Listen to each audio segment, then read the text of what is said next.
And hello there, welcome to another video from the Boldero on tour. Now you may wonder what I'm doing up here, Carol.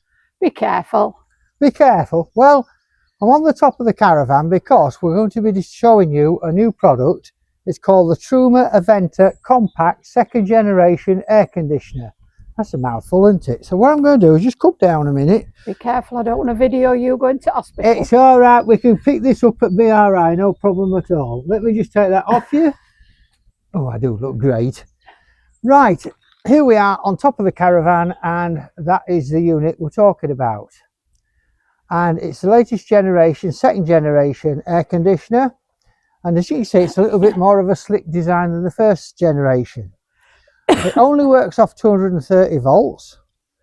And its weight is slightly less than it was before. It's 20.5 kilos. So the whole unit is 20.5 kilos in weight.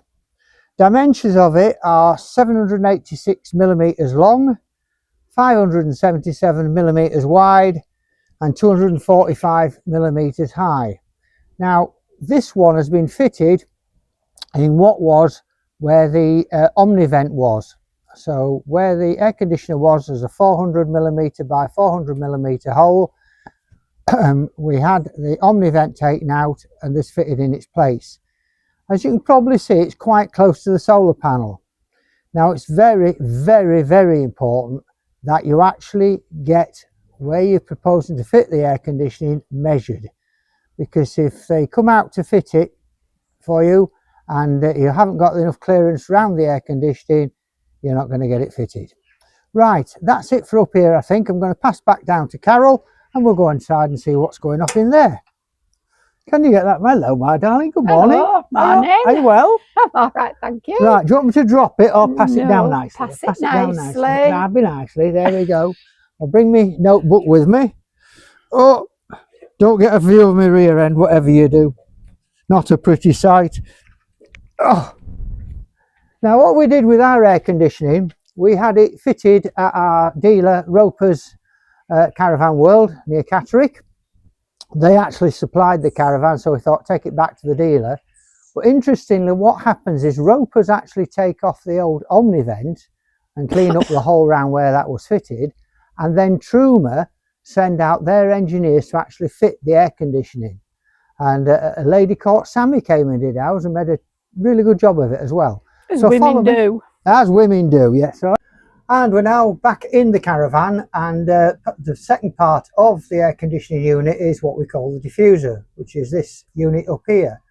As you can see, it's a lot smaller than the earlier versions of the Truma diffuser, and it also comes in two colours. You can either have it in like a black and grey colour, or this colour, which is cappuccino, which is the colour we've got now. And we chose this colour because obviously it matches the rest of the caravan.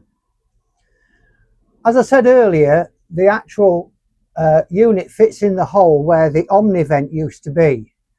And what we did with the omnivent, we didn't just scrap it, we've actually boxed it up, and it's in the loft. So that if in future years we decide to sell the caravan or trade up to a motorhome or whatever, we can actually have the air conditioning taken out of here and then put into our new unit, either caravan or motorhome. Clever thing is about it, the cable, you actually thread it between the roof skins. So you've got the outer skin of the roof, then you've got a polystyrene core, and then you've got the inner. And so the wiring is actually hidden away in here. It goes behind here and it's plugged in behind the microwave. As I say, the air conditioning unit only works on 240 volts. So if you go off grid, unless you've got an inverter, I'm afraid you're a bit stuck with it. Some simple controls on the diffuser. At the front, you've got on off. You've got light, which is on at the moment, and that button behind there is Bluetooth, because it uses Bluetooth to connect to the remote control. The actual vents themselves swivel left and right and up and down. They're adjustable. And then you've got another control in the middle. And what that does is deflect the airflow. If I move it back, now this sounds a bit weird, but if I move it back, it deflects all the air forwards. So I have to remember it works in reverse, and there's very little air coming out the back.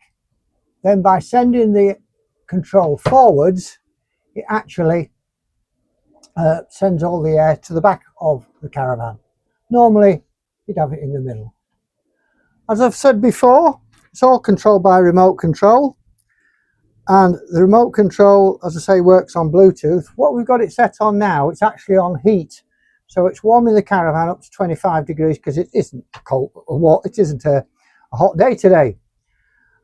So you can set the air conditioning to that. That's what it's doing at the moment. If I press the mode button, I can change the mode to aircon, and you'll hear the air conditioning unit making a bit of a noise. And it switched the heat pump off, and it's now blowing cold air into the caravan. What they recommend you do is turn the fan speed up to number 3 when you first put the aircon on, because that quickly cools the caravan down. When it's cooled down to the temperature you want, which we can take it down to number 16 degrees, you can then turn the fan back down again to a more acceptable level. There is also on this control, you've got a night mode. So if you want it on at night, you press that button there, it takes it onto night mode, and that quietens the fans down and quietens the compressor down. So hopefully you get a nice night's sleep. And then, as I say, you've got the light button here.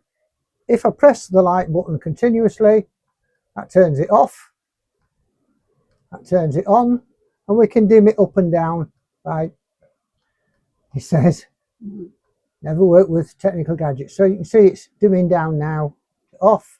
And if I press the other button and keep my finger on it, it brings the light back on again. We actually made a bit of I wouldn't say a mess up with this. No, it's not a mess up, is it? Because what we did, we thought that this would make the back of the caravan dark. And under the kitchen here, there's no light, or there was no light. So I fitted an extra light to it. There we go there. And that gives a little light over the cooker and the sink and the worktop. For when you're washing up. For when I'm washing up, that's it. And the other neat feature about this remote control, going back to this, is it's got its own little storage dock, which is at the end of the caravan, a little bracket that fastens on there, and I don't know if Carol can get it, the remote control just sits in there, and that's where it stays. So that's it. Any questions you've got about this unit? We're very, very pleased with it. Yes, it was a lot of money, but when you think on with climate change, we're getting hotter summers. You know, we've had 3 heat waves this year, 35 degrees. We also plan to take the caravan abroad, so we'll probably need it there as well. But the great thing about it is, as it now, or it will be when I change the mode, put it on to heating. There we go. It takes the temperature up and takes the chill off when it's a coolish day. And it also gives a chance for the Aldi heating to work. So we're very pleased with it, and we're sure we're going to get our money's worth out of it. If you've liked this video, do what we always say. Please like and subscribe. And until we see you soon, Ta-ra! and we'll see you very, very soon. Bye.